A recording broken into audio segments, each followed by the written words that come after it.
दिवाळी फराळासाठी 85 खास टिप्स। 1. चकली भाजणी करताना बेसन, उडीद, हरभरा, तांदूळ हे प्रमाणात घ्या।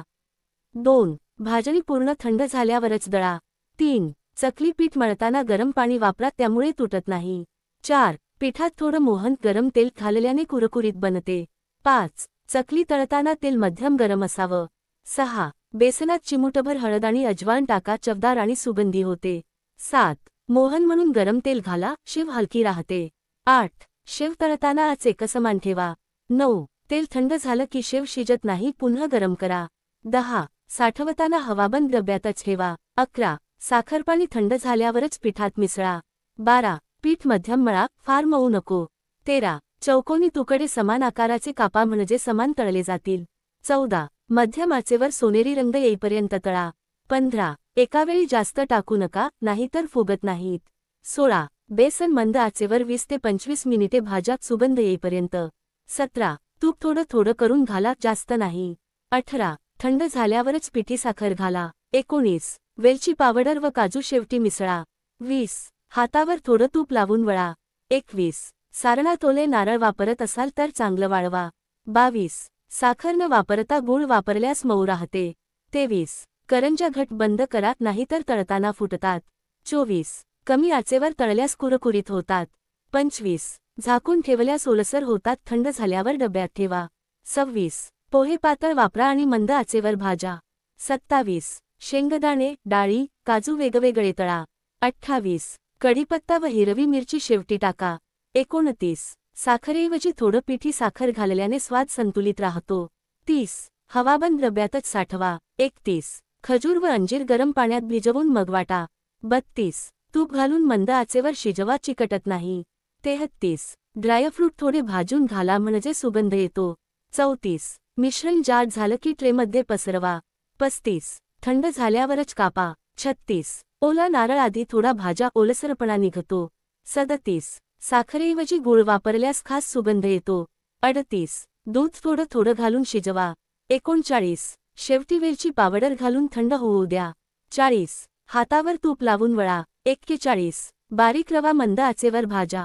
42. तूप गरम करून घाला। 43. साखर सिरप बनवून त्यात रवा मिसळा। 44. दूध जास्त घातल्यास मऊ होतात, प्रमाण सांभाळा। 45. थंड झाल्यावर वळा, म्हणजे चिकटत नाहीत। 46. काजू कोरडे वाटा, ओले वाटले तर चिकटतात। 47. साखर पाक एकतार झाला की लगेच गॅस बंद करा। 48. मिश्रण लगेच मळून घ्या, नाहीतर घट्ट होते। 49. थंड झाल्यावर कापा। 50. चांदी वरख एचछेक, पण दिसायला सुंदर लागते। 51. मैदा मळताना मोहन म्हणून गरम तेल घाला। 52. पाणी थोडं थोडं घालून घट्ट पीठ मळा। 53. काट्याने टोचून तळल्यास फुगत नाहीत। 54. मंद आचेवर तळल्यास कुरकुरीत राहतात। 55. मीठ आणि अजवायनामुळे खास स्वाद येतो। 56. फोडणी करताना हिंग, कढीपत्ता, मिरची वापरा। 57. मुरमुरे शेवटी टाका, कुरकुरीत राहतात। 58. थोडं पिठी साखर मिसळल्यास उत्तम संतुलन येतं। 59. डब्यात टाकण्यापूर्वी पूर्ण थंड करा। 60.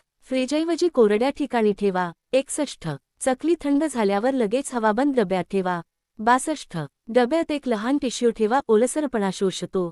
63. जास्त तेल वापरल्यास चकली लवकर मऊ पडते, प्रमाण सांभाळा। 64. शेवच्या पिठात थोडं बारीक रवा मिसळा, कुरकुरीत होते। 65. तिखट शेव करताना लाल तिखट तेलात परतून घ्या, रंग सुंदर येतो। 66. शेव थंड झाल्यावर थोडं मीठ वरून भुरभुरा, म्हणजे स्वाद वाढतो। 67. बेसन भाजल्यानंतर 2 चमचे दूध टाका, स्वाद मऊसर होतो। 68. साखर मिसळताना हातानेच मिक्स करा, मिक्सरमध्ये नाही। 69. बेसन लाडू थंड हवेत घट्ट राहतात, ओल्या हवेत ठेवू नका। 70. ड्रायफ्रूट बर्फीमध्ये दूध न घातल्यास जास्त दिवस टिकते। 71. साठवताना पेपरमध्ये गुंडाळून ठेवा, चिकटत नाही। 72. ट्रेवर थोडं तूप लावून बर्फी पसरवा, काढायला सोपं जातं। 73. मैद्याऐवजी गव्हाचं पीठ वापरून पहा, कुरकुरीत आणि हेल्दी।